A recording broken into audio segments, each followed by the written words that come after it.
कर्म, भाग्य और बुद्धि में सबसे बड़ा कौन? बहुत ही ज्ञानवर्धक कहानी। नमस्कार दोस्तों, एक बार फिर से आपके अपने चैनल ज्ञान टुडे टीवी पर आपका हार्दिक स्वागत।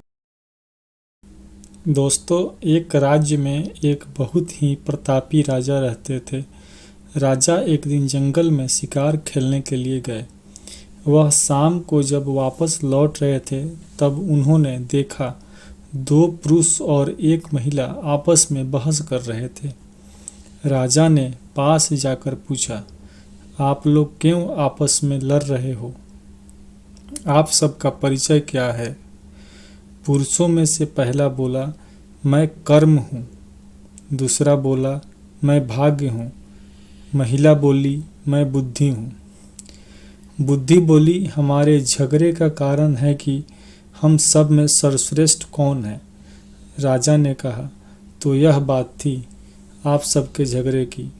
तीनों ने कहा, अब आप ही बताइए, हम तीनों में सर्वश्रेष्ठ कौन है? राजा ने कहा, यह तो मैं अभी नहीं बताऊंगा, पहले मैं तुम सबको आजमा कर देखूंगा। राजा ने जंगल में एक लकड़हारे को लकड़ी काटते हुए देखा। राजा ने तीनों से बोला, तुम्हें इसके ऊपर अपना प्रभाव दिखाना है। तीनों ने कहा, ठीक है। राजा ने कर्म से कहा, आज से तुम अपना प्रभाव दिखाना शुरू कर दो। 1 हफ्ते बाद हम इसी जगह फिर मिलेंगे। कर्म ने लकड़हारे पर अपना प्रभाव दिखाना शुरू कर दिया। लकड़हारा अपने उत्साह से लकड़ी काटता था। लकड़ी इतनी ज़्यादा होती कि वह एक बार में नहीं ले जा पाता। लकड़हारा जब पहले से ज़्यादा लकड़ी काटने लगा तो कर्म खुश हो गया। लकड़हारा बेचारा जब लकड़ी रख कर दूसरे बार आता तो वह लकड़ी नहीं पाता, क्योंकि लकड़ी दूसरा उठा ले जाता था। 1 सप्ताह बाद जब मिले तो राजा ने कहा, कर्म, तुमने अपना प्रभाव दिखा दिया, लेकिन लकड़हारे की हालत पहले जैसी ही है।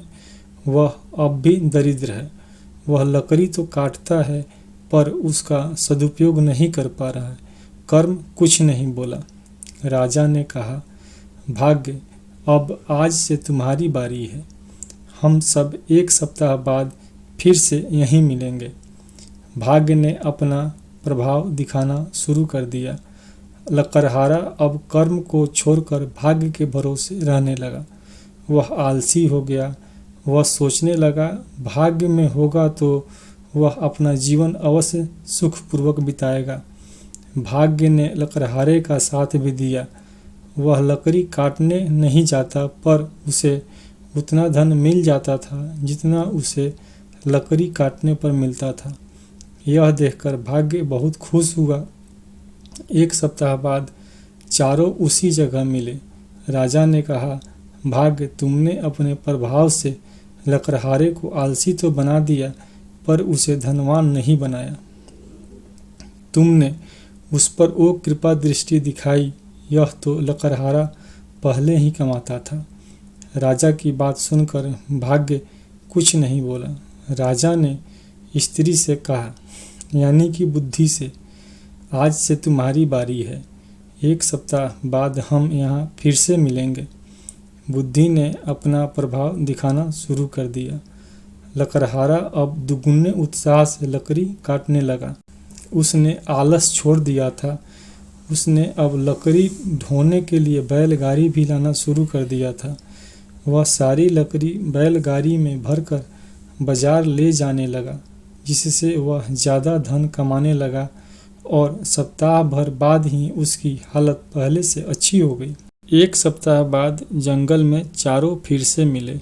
उस दिन बारिश भी हो रही थी। बारिश थमने पर लकड़हारा लकड़ी काटने जंगल में आ गया। उसे देखकर राजा ने लकड़हारे से कहा, क्यों भाई, आज बारिश में भी लकड़ी काटने आए हो तुम? लकड़हारे ने कहा, भाई, भाग्य उसी का साथ देता है जो कर्म करता है। मैं कर्म कर रहा हूँ, भाग्य के भरोसे नहीं हूँ।